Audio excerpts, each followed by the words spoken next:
Minh! Long live Ho Chi Minh! Long live Ho Chi Minh! The year is 1968. Across the world, ruling governments were challenged by waves of protest. A whole generation seemed to be in revolt in London and Madrid, in Washington and Prague, in Paris and Berlin. Well, I describe it as a year of tremendous turbulence across the world, one great demonstration and conflagration after another. Wherever you looked, there was turmoil, so it was quite a year.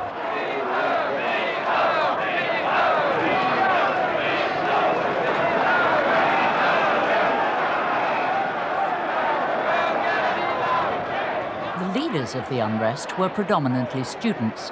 Everywhere, young people were trying to change the world, like this student from Manchester. For too long, too many of us have been contented to sit back and let the government do it for us and then be upset when they don't, when they change their policies completely. So I think that the time has come for all of us, or at least for many of us who feel like me, to in fact unite and to try and bring about a radical social change. And if violence is a part of this, then violence is a part of it. Everywhere in 1968, there was a mistrust of the state and government and an aversion to authority.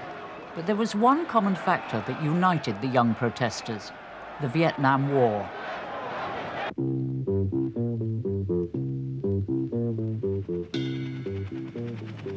American troops first became engaged in combat in Vietnam in 1962. It was to be a long and difficult war, as this World in Action documentary revealed. In South Vietnam, a primitive, backward corner of Southeast Asia, 1,400 American soldiers have been killed or wounded in the past 7 years. The Americans in Vietnam today are fighting an enemy who most of the time is invisible. An estimated 30,000 Viet Cong guerrillas, the VCs as the Americans call them, form the hard core of this hidden army. But it's hard to fight someone when you can't see them. And when a man can lay down his rifle in a rice paddy and pick up a plow after he shoots at you. Down here, many times you don't know who your enemy is until he shoots at you. Some of them live in the jungles. And like the animals of the jungle, they've learned how to hide well from their enemies. They even dig themselves into holes in the ground and have to be smoked out at bayonet point.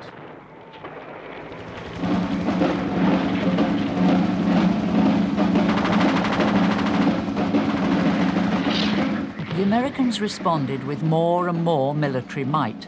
By 1968, 500,000 American troops were in Vietnam, and they were losing 300 men a week. The mood among American youth began to turn against the war. I think that the disgust at the war in Vietnam was very great. The first thing was it involved conscription. In other words, that although it first of all hit working class and black kids, they were conscripted before the college students. By 67, 68, more and more students were being conscripted. I mean, I was teaching actually in New York at the time, New York and Columbia universities. And a lot of the kids were coming to me saying, can you get me to England, to university, so I can get out of the draft? Hell no, we won't go! Hell no, we won't go! The United States is waging an unjustifiable war in Vietnam. The youth of America began to protest against being drafted into the army. They're disgusted at the nature of the war in Vietnam. And it goes on and on. It promises to get worse and worse. We've already lost 12,000 men, God knows how many Vietnamese. And they see no end to it. They see no justification for it. And so they say, we won't go. This refusal to serve in Vietnam was to divide one generation from another. My parents think that, that I really have no mind of my own, that I'm completely a communist dupe, and that everything I say is, who told you to say that? And I think they really have reason to be upset because I reject a lot of the values that they hold, and I really don't think that they understand the situation at all. Bob Gilliam is 22. He decided to go to prison rather than be sent to Vietnam. Here, of course, the assumption is among almost all people that war is necessary, an unavoidable part of the fabric of life. As far as I know, there aren't any other people, any other non-cooperators. There are about 6 or 7 conscientious objectors, though, most of them who are close personal friends. And surprisingly enough, as far as the general attitude of the town, that last year march was organized in protest against our involvement in Vietnam, and 200 people showed up, which I think shocked everybody that organized it. So that sentiment here against the war is more widely felt than I think anyone would have guessed. It's hard to gauge the size of the new peace movement in America. There are over 500 groups with 80,000 members fighting the draft. There are at least 10 million more who sympathize in silence. The total is small compared with the 75% of all Americans who still believe in the Vietnam War. But dissent is growing, and draft resistance in particular threatens the very life of America's giant war machine. The Vietnam War was to unite a whole generation of youth in anger and disgust. And it was seen as a confrontation between American and Western imperialist military power on the one hand, and the right of peasant-based societies to determine their own fate and their own national liberation. I think one's got to remember that the generation of 67, 68 were too young really to remember the armed conflict of the Second World War, and indeed too young to remember very clearly the British and French anti-colonial wars in Algeria, Malaya and Kenya. So after the apparently peaceful and prosperous 60s, with all the new music and the Beatles, it suddenly came as a blow in the gut that armed power could be unleashed on quite this scale. And that was the unifying factor of 68, from Japan to Stockholm, wherever you look. Grosvenor Square in London today. At one end of the square is the American Embassy. It's a peaceful scene. But in the spring of 1968, things looked a lot different.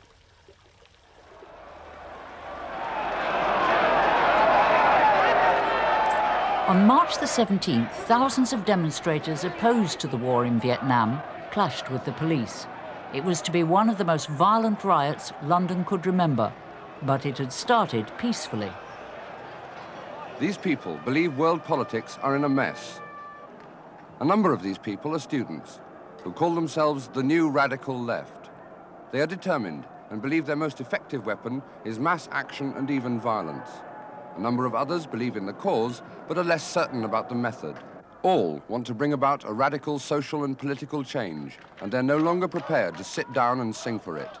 They claim to be part of a worldwide rebellion of youth spreading from the United States to communist Europe.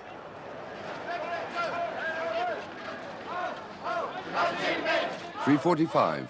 15,000 people begin their march on the American Embassy. Their intention is to demonstrate and hand in an official note of protest about the war. They are determined the police will not stop them."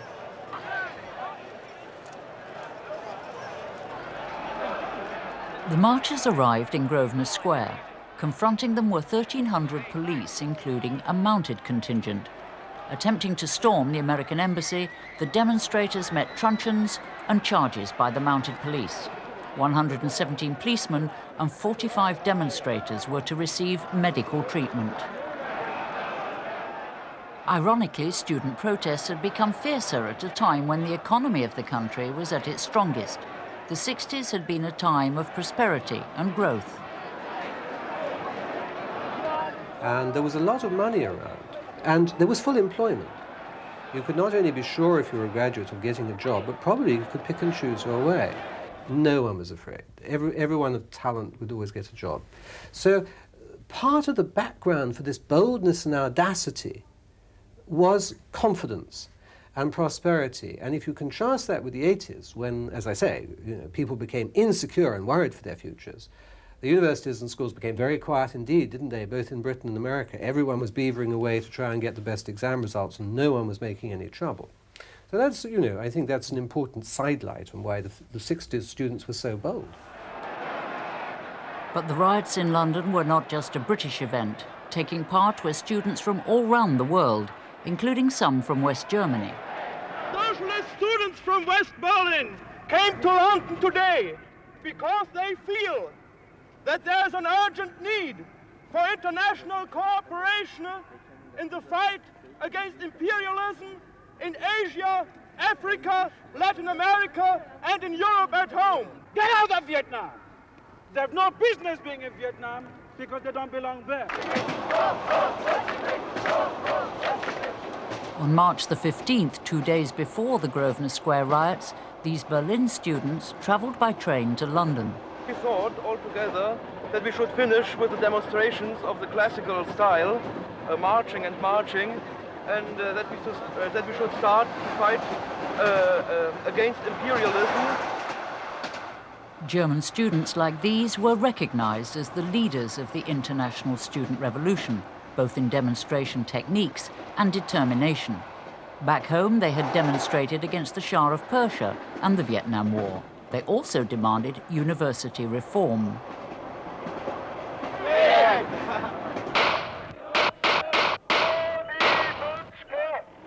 Change was the battle cry of Berlin's Easter riots. On the Thursday before, student leader Rudi Dutschke was shot and wounded. The assassin, a young man obsessed with Hitler and political murder. But the real guilt, according to the students, belongs to a well-fed society which, through laziness, makes such acts possible. They took to the streets looking for reprisal. The spontaneous anger of the young and the muddled brutality of the police led to street battles, and that led to fearful talk all over Berlin of the 30s come again.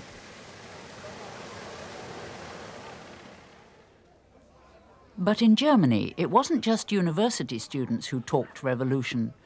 In a working-class district of Berlin, 150 school children met to demand drastic changes in the whole education system. Well, we want a school in which everybody is allowed to say what he wants and in which everybody is allowed to take part in the government. I think a school where pupils can say what they wanted to be taught and they can say we wanted the lessons in this way or in that way. They can say we wanted the money to spend for this thing or for that thing, and such a school we want. I think school is as old as it was before 50 years.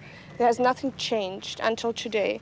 I think there's still the teacher and the headmaster that is saying what she has to do, and pupils and students are not allowed to change anything. And also another thing which was very youthful about it, and I don't say that disparagingly but admiringly, was the complete scorn for competition, careerism, hierarchy, making money, technology, and so on. They didn't want that. They thought they wanted a world of a new kind of equality and a new kind of, I don't know, brotherhood and sisterhood, and a new kind of happiness and relaxation, free from this awful industrial money-making mechanism.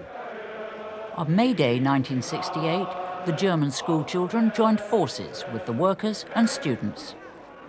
The students take over with their form of pop politics, chanting and dancing through the streets, forming at the same time an efficient, welded battering ram. Here, the young are a real threat. For the young, apprentice, student and schoolboy have one thing in common, a style of life, which because it is incomprehensible to their elders, is a real political danger. When directed towards fighting for the right of the individual to control his own life, it seems to many the only hope. What brings them into the streets is not theory, but the solidarity of a generation. In Grosvenor Square in March, there were 15,000. On May Day in Berlin, there were 25,000. In Paris this weekend, 40,000.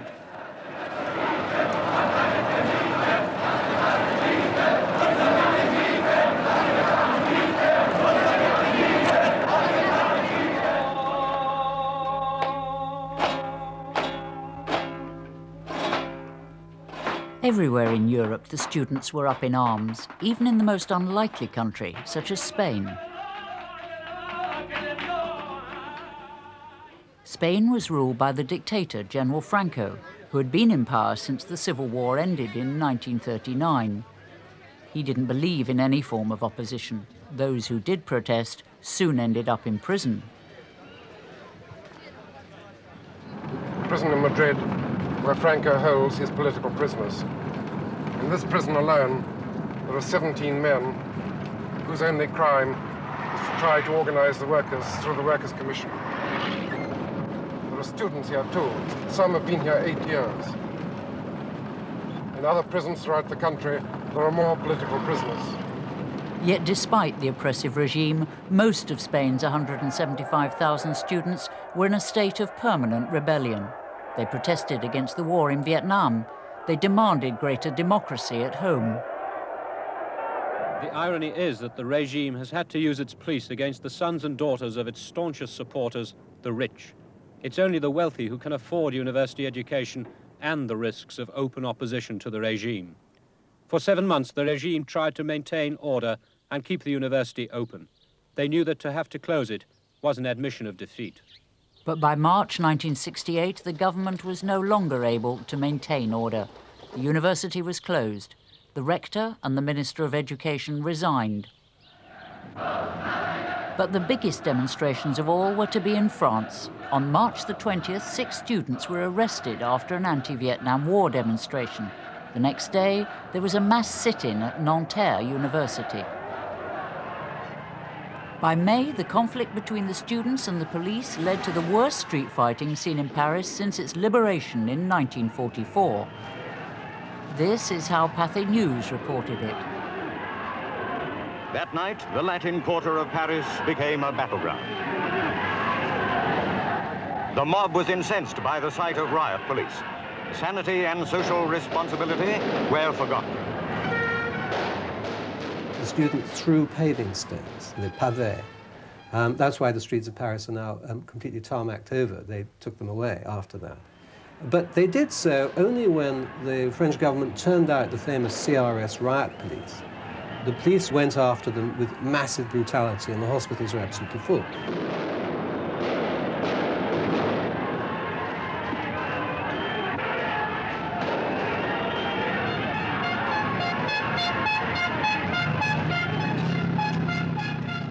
The unrest and violence had spread rapidly. In Paris, it was a night of wild disorder.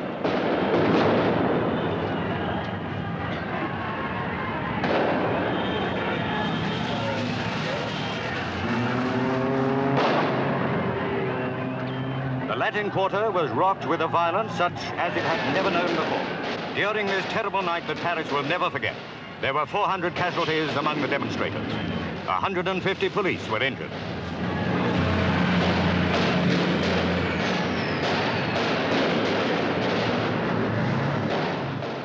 In the early hours of the morning, a stunned France was counting its wounds.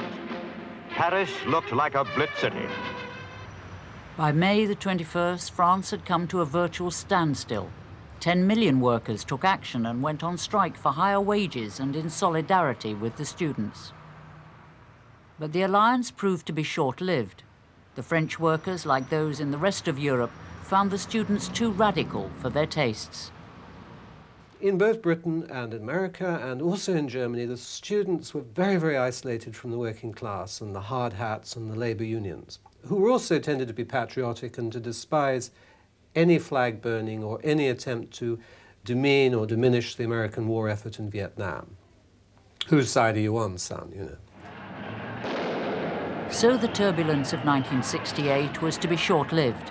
By the 70s, the Americans had withdrawn from Vietnam. In the following decade, students never found another cause to unite them worldwide against governments. But for one Czech student, 1968 proved a nightmare.